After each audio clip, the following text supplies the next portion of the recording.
Breaking news Pakistan Bharat మధ్య యుద్ధ వాతావరణం నేపథ్యంలో అరేబియా మహాసముద్రంలో అలజడి కనిపిస్తుంది. ఆ అలజడితో పాకిస్తాన్ లో భయం కనిపిస్తుంది. ఇప్పటికే ఐఎన్ఎస్ విక్రాంత్, ఐఎన్ఎస్ సూరత్ అక్కడ ఎక్సర్సైజ్లు చేస్తూ ఉన్నాయి. ఇప్పటికే పలు క్షిపణులను కూడా ప్రయోగించాయి. మనం ఇంతకు ముందు చూసాం, 2 రోజుల క్రితం ఎంఆర్ శామ్ క్షిపణిని ప్రయోగించిందంటే medium range surface to air missile అది. ఈ మిసైల్ ఎయిర్ క్రాఫ్ట్లను, డ్రోన్లను టార్గెట్ చేస్తుంది. ఎయిర్ క్రాఫ్ట్లను, డ్రోన్లను కూడా ఇది టార్గెట్ చేస్తుంది. ఇప్పుడు తాజాగా యాంటీ షిప్ మిసైల్ని కూడా మనం ప్రయోగించాం. యాంటీ షిప్ మిసైల్ టెస్ట్ కూడా చేసాం. ఆ దృశ్యాలను కూడా ఇండియన్ నేవీ రిలీజ్ చేసింది. ఇప్పుడు మీరు ఆర్టీవీ స్క్రీన్ పైన చూస్తున్న ఈ దృశ్యాలు యాంటీ షిప్ మిసైల్ టెస్ట్కి సంబంధించి ఇండియన్ నేవీ రిలీజ్ చేసిన దృశ్యాలు. ఇండియన్ నేవీ ఈ దృశ్యాలు రిలీజ్ చేయడంతో పాకిస్తాన్లో ఇప్పటికే వణుకు మొదలైంది. ఇప్పటికే మనం విధించిన నీటి ఆంక్షల నేపథ్యంలో పాకిస్తాన్లో నీటి ఎద్దడి ఏర్పడే అవకాశం ఉంది. ఇప్పుడు అరేబియా మహాసముద్రంలో నావికాదళం పూర్తి సన్నద్ధతను ప్రకటించింది. ఇప్పటికే డ్రిల్ చేస్తోంది.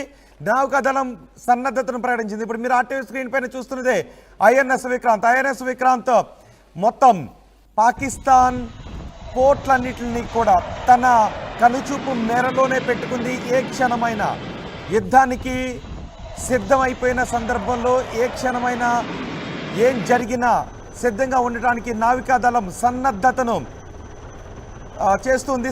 చాలా సన్నద్ధంగా ఉంది. ఇప్పుడు మీరు ఆర్టీవీ స్క్రీన్ పైన చూస్తున్నదే ఐఎన్ఎస్ విక్రాంత్ అరేబియా సముద్ర జలాల్లో ముందుకు వెళ్తున్న దృశ్యాలు మీరు ఆర్టీవీ స్క్రీన్ పైన చూస్తున్నారు. ఐఎన్ఎస్ సూరత్ కూడా ఇప్పుడు ఈ అరేబియా మహాసముద్రంలోనే ఉంది. మీరు ఆర్టీవీ స్క్రీన్ పైన రెండో బాక్స్లో చూస్తున్నది ఇప్పటికే మన నావికాదళం యాంటీ షిప్ మిసైల్ టెస్ట్ను కూడా చేసింది. అలాగే ఎంఆర్ శామ్ పరీక్షను కూడా చేసింది. దీంతో పాకిస్తాన్లో భయం మొదలవుతుంది. ఒకవేళ పూర్తిగా అరేబియా సముద్ర తీరంలో పాకిస్తాన్ పోర్ట్లను మన కనుసన్నల్లో ఉంచుకుంటే, వాటిపైన టార్గెట్ గురిపెట్టి ఉంటే పాకిస్తాన్కి తీవ్రమైన కరువు వాటిల్లే అవకాశం ఉంటుంది. పాకిస్తాన్కి ఆయిల్ సప్లై అంతా కూడా అక్కడ నుంచే జరుగుతుంది. కాబట్టి అటువైపు సరుకు రవాణా షిప్స్ పాకిస్తాన్ వైపు వచ్చే అవకాశం ఉండదు. అదే జరిగితే పాకిస్తాన్లో ఆయిల్ కొరత ఏర్పడే అవకాశం ఉంటుంది. సరుకు రవాణా ఆగిపోయే అవకాశం ఉంటుంది. తద్వారా పాకిస్తాన్లో వస్తువుల ధరలు విపరీతంగా పెరిగిపోయి పాకిస్తాన్ ప్రభుత్వంపై తీవ్రమైన ఒత్తిడి పెరిగే అవకాశం ఉంటుంది. ఇప్పటికే సింధు జలాలను ఆపేయడంతో పాకిస్తాన్పై ఒత్తిడి పెరుగుతుంది. ఇటు అరేబియా సముద్రంలో మనం చేస్తున్నటువంటి ఈ ఎక్సర్సైజెస్ ద్వారా అక్కడ పోర్ట్లన్నీ కూడా మన కనుసన్నల్లోనే ఉంటాయి. ఒకవేళ యుద్ధం ప్రారంభమైతే పాకిస్తాన్కి ఆయిల్ సప్లై ఆగిపోతుంది, సరుకు రవాణా ఆగిపోతుంది. దాంతో మొత్తం అక్కడ ధరలు పెరిగిపోయే అవకాశాలు ఉంటాయి. ఇప్పటికే మనం చేస్తున్న ఈ డ్రిల్ని చూసి పాకిస్తాన్ చైనా దగ్గరకు పరిగెడుతుంది. చైనాను సహాయం చేయమని అభ్యర్థిస్తుంది. సో ఏం జరిగినా సిద్ధంగా ఉన్నామని పూర్తి సన్నద్ధతను నావికాదళం ప్రకటించింది. ఇప్పటికే త్రివిధ దళాలన్నీ కూడా యుద్ధ సన్నాహాలు చేస్తూ ఉన్నాయి. పాకిస్తాన్ వైపు నుంచి ఏం జరిగినా, వాళ్ళు ఎటువంటి కవ్వింపు చర్యలకు పాల్పడినా వెంటనే తరిమి కొట్టడానికి మన త్రివిధ దళాలు కూడా సిద్ధంగా ఉన్నాయి. అందులో నావికాదళం ఇప్పుడు పూర్తి సన్నద్ధంగా ఉన్న దృశ్యాలని మీరు ఆర్టీవీ స్క్రీన్ పైన చూస్తారు. మన దగ్గర ఏకంగా 2 విమానవాహక నౌకలు ఉన్నాయి. పాకిస్తాన్ దగ్గర ఒక్కటి కూడా లేదు.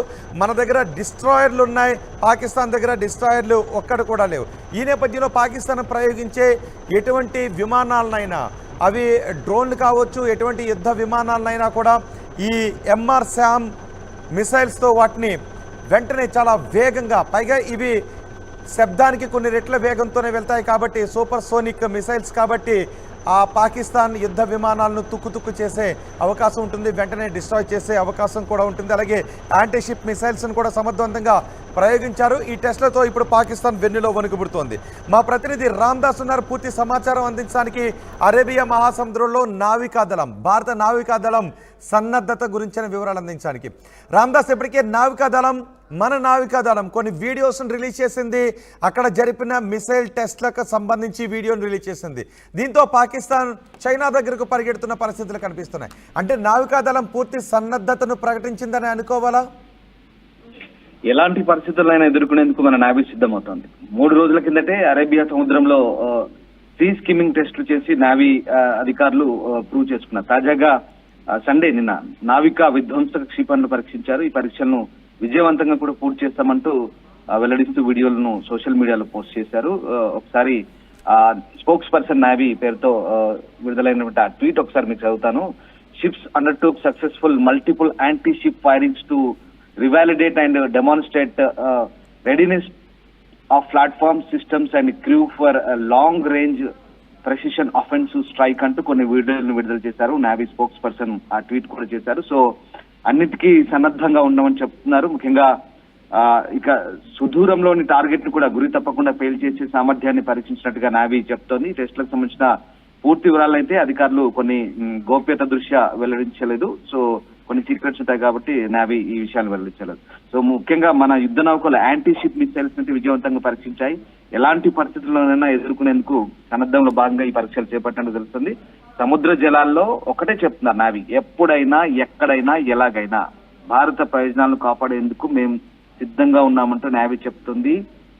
సీ స్కిమ్మింగ్ టెస్ట్ అంటే చాలా తక్కువ ఎత్తులో అటాక్ చేసే కొన్ని దాంట్లో భాగంగా దీన్ని సీ స్కిమ్మింగ్ టెస్ట్ అంటారు. వాటిలో ఐఎన్ఎస్ సూరత్ నౌకలోంచి మీడియం రేంజ్ క్షిపణి విధ్వంసక మిసైల్ అయితే నావీ పరీక్షించింది. ఉపరితలం నుంచి గగనతలంలోకి ప్రయాణించే ఈ మిసైల్ ఆకాశంలోని టార్గెట్ ను చాలా ఖచ్చితంగా ఛేదిస్తారని చెప్తున్నారు. సో ఆ రకంగా ఆర్మీ అయితే అన్ని రకాలుగా సిద్ధమవుతుంది. ఇప్పటికే ఐఎన్ఎస్ విక్రాంత్, తర్వాత ఐఎన్ఎస్ సూరత్, ఐఎన్ఎస్ సాగర్ వచ్చేసి హిందూ మహాసముద్రంలో ఇటువైపు మోహరించిన పరిస్థితి. సో ఆ రకంగా ఆర్మీ అయితే పూర్తి స్థాయి సన్నద్ధతో ఉంది.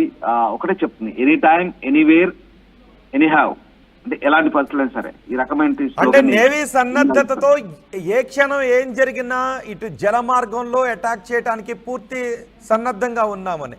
అంటే ఇప్పుడు ఏ పోర్ట్లు రిస్క్ లో ఉన్నట్టు, ఒకవేళ యుద్ధం అంటూ జరిగితే పాకిస్తాన్కు సంబంధించి ఏ పోర్ట్లు రిస్క్ లో ఉన్నట్టు, అదే జరిగితే పాకిస్తాన్ పై ఎటువంటి ప్రభావం పడే అవకాశం ఉంటుంది?